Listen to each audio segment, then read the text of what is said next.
Section 24। Now section 24 इस सबसे सभी का फेवरेट है। जब भी आपके पास कोई पिटिशन आती है, आप वाइफ की तरफ से है, तो आप सेक्शन 24 में मतलब उसके लिए मेंटेनेंस की अर्जी कर सकते हो जब भी कोई डिवोर्स पिटिशन आती है।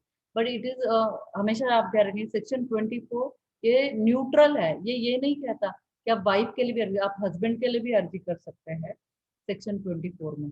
लेकिन कुछ लोगों का सवाल है कि सेक्शन 24 में हस्बैंड के लिए अर्जी कब कर सकते हैं।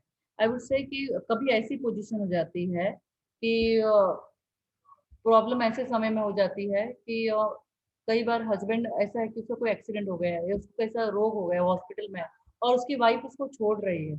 ऐसे समय में वो क्या करेगा।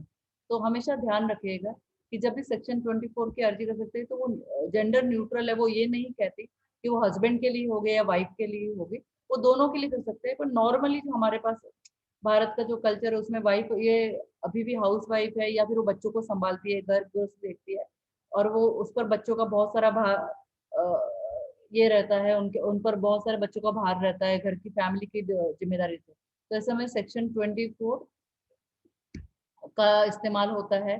सेक्शन 24 में एक जजमेंट मैं हमेशा कहती हूँ, ममता जायसवाल का judgement Madhya Pradesh high court का, वो जरूर पढ़िएगा। वो काफी इंपॉर्टेंट जजमेंट है, उसमें आपको बहुत ही इंसाइट मिलेगी। तो ममता जायसवाल का जस्टिस चित्रे का जजमेंट है। तो I have been repeating this judgement one of few of my interviews, kindly do read it. Now next है कि 24 में सिर्फ क्या हम मेंटेनेंस की अर्जी कर सकते हैं, मेंटेनेंस के अलावा लिटिगेशन एक्सपेंसेस की भी अर्जी कर सकते हैं।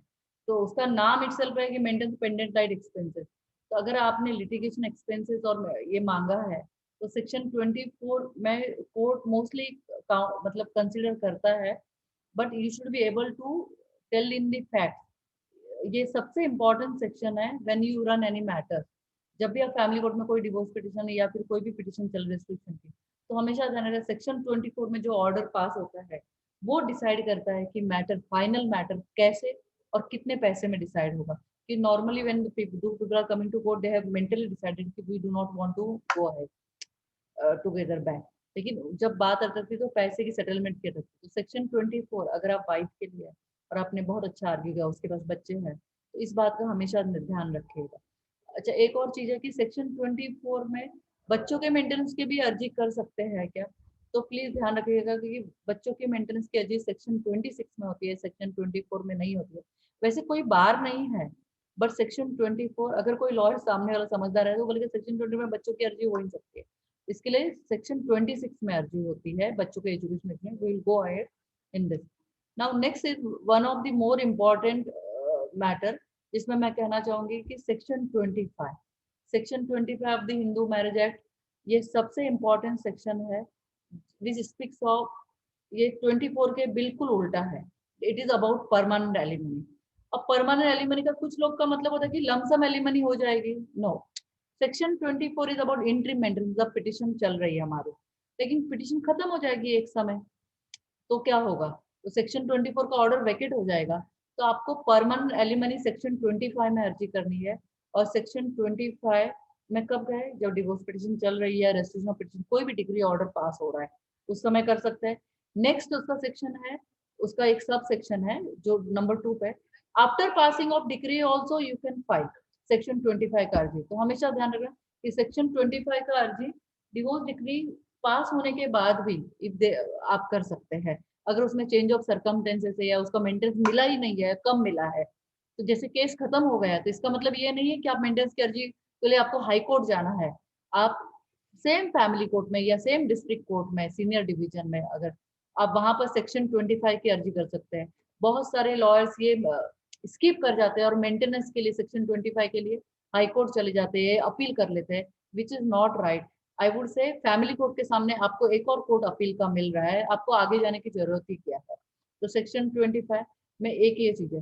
थर्ड ये कि अगर आप हस्बैंड के लिए है और या वाइफ के लिए है, अगर उन्होंने वापस शादी कर ली और सेक्शन 25 में उनको कुछ एलिमनी पास हुई थी जो मंथली थी, परमानेंट लेकिन मंथली, केस खत्म होने के बाद भी, सपोज 30,000 पास हुए और बाद में पता चला उन्होंने शादी कर ली, तो आप कैंसलेशन ऑफ दिस मेंटेनेंस आप फैमिली कोर्ट में इटसेल्फ अर्जी कर सकते हैं। अगर लमसम एलिमनी नहीं दी है तो लमसम दी तो बात ही खत्म हो जाती है। या फिर हो सकता है कि वाइफ है या फिर हस्बैंड है, उसके पोजीशन में कुछ चेंजेस हो गए, वो ज्यादा कमाना शुरू किया, और वाइफ को बच्चे बड़े हो गए, उसको मेंटेनेंस की जरूरत है, बच्चे मेडिकल जा रहे हैं, इंजीनियरिंग कर रहे हैं, उसको ज्यादा मेंटेनेंस की, उस सिचुएशन में चेंज हो गया। तो सेक्शन 25 के 3 सब सेक्शन है, उसको काफी ध्यान से पढ़िएगा। It speaks about permanent alimony, and आपकी अपील का जो एक स्टेप है हाईकोर्ट जाने का, वो बच जाएगा। अगर कई बार ऐसा होता है क्लाइंट को डिवोर्स तो चाहिए होता है, एट द सेम टाइम में एलिमनी उसको ज्यादा चाहिए होती है, और वो लेकिन वो डिवोर्स उसको करना नहीं है चैलेंज, तो एलिमनी का क्या करेंगे? तो एलिमनी के लिए आपको जरूरी नहीं है कि आप पार्ट डिक्री हाईकोर्ट या आगे के अपील के कोर्ट में डालें, आप यहाँ पर भी डाल सकते हैं फैमिली कोर्ट में। तो सेक्शन 25 ऐसे समय में आपको काम आएगा। तो आई वुड ऑलवेज से कि सेक्शन 25 का मेरा एक सेपरेट वीडियो भी है, प्लीज आप जरूर चेक करेंगे। नाउ सेक्शन 26 जो मैंने अभी अभी बताया कि जब बच्चों का मेंटेनेंस है, बच्चों के कस्टडी ऑर्डर्स है, बच्चों के एजुकेशनल एक्सपेंसेस है, आप वो किस में करेंगे? आप वो सेक्शन 26 में करेंगे। तो जब भी आप बच्चों के मेंटेनेंस के लिए अर्जी करें, बच्चों के कस्टडी के लिए अर्जी करें, तो वो सेक्शन 26 में ही होगा, इसको हमेशा ध्यान रखिएगा। Now next we go to section 27, disposal of property. अब डिस्पोजल ऑफ प्रॉपर्टी जो होती है वो जॉइंटली एंड हेल्ड होती है, या फिर कभी सेपरेट भी होती है। जैसे वाइफ को कुछ स्त्री धन है, वो पति के पास रह गया, तो वो नहीं दे रहा, तो सेक्शन 27 की अर्जी फॉर कि वो प्रॉपर्टी हमें वापस दे, या फिर ऐसी कोई चीज है जो पत्नी के पास रह गई और पति नहीं दे, पति को वापस चाहिए, तो वो भी सेक्शन 27 में अर्जी कर सकता है। सेक्शन 27 क्या इमूवेबल प्रॉपर्टी के बारे में डिसीजन दे सकता है? तो I would say it won't give any decision about immovable property, लेकिन जो शादी में उन दोनों को गिफ्ट दी गई है उस प्रॉपर्टीज के बारे में वो बातें का मतलब वो इट कैन डिसाइड, कोर्ट, आप कोर्ट में अर्जी कर सकते हैं। Family court can of course decide कि शादी के समय उनको जो भी आपस में गहना या कुछ चीजें दी गई है या फिर गिफ्ट दिए गए उसके बारे में डिसीजन देता है। Now next we go to very important section, section 20 है। उसके बाद सेक्शन 29 भी है, but I would call section 28 is the last section. ये सेक्शन ऐसा है जो बोलता है कि जो अपील के बारे में बात करता है। अब सेक्शन 28 की अपील ये एक बार आपका फैमिली कोर्ट या सीनियर डिवीजन सिविल कोर्ट में पिटिशन फाइनल हो गई, वो डिवोर्स की, रेस्टिट्यूशन की, डिजर्शन की, कोई भी हो सकती है। अगर उधर वहां पर आपकी डिग्री पास हो गई तो आपके पास एक ही चारा है कि हायर कोर्ट में अपील करें। जब भी आप हाई कोर्ट में अपील करते हैं तो वो सिविल सीपीसी के द्वारा ही चलेगा। और सबसे इम्पोर्टेंट है अब इसमें जो उसका पार्ट सेक्शन 25 एंड सेक्शन 26 है, परमानेंट एलिमनी और जो बच्चों के ऑर्डर्स होते हैं या बच्चों के कस्टडी के ऑर्डर्स होते हैं, इसको आप हाई कोर्ट में आप चैलेंज कर सकते हैं, एंड दे वो उसको भी अपील में ही जाएगा, उसको रिट पिटिशन जाएगा। मोस्टली जब भी इंटरिम ऑर्डर्स होते हैं तो कई बार हम लोग रिट पिटिशन के द्वारा चैलेंज कर सकते हैं, लेकिन जो सेक्शन 25 26, तो सेक्शन 28 का सब सेक्शन 2, सेक्शन 25 और सेक्शन 26 के ऑर्डर में भी आप अपील कर सकते हैं।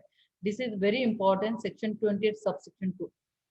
नाउ नेक्स्ट थर्ड है उसका कॉस्ट के बारे में कोई अपील नहीं होती है, फैमिली कोर्ट ने आपको कॉस्ट मारी है तो।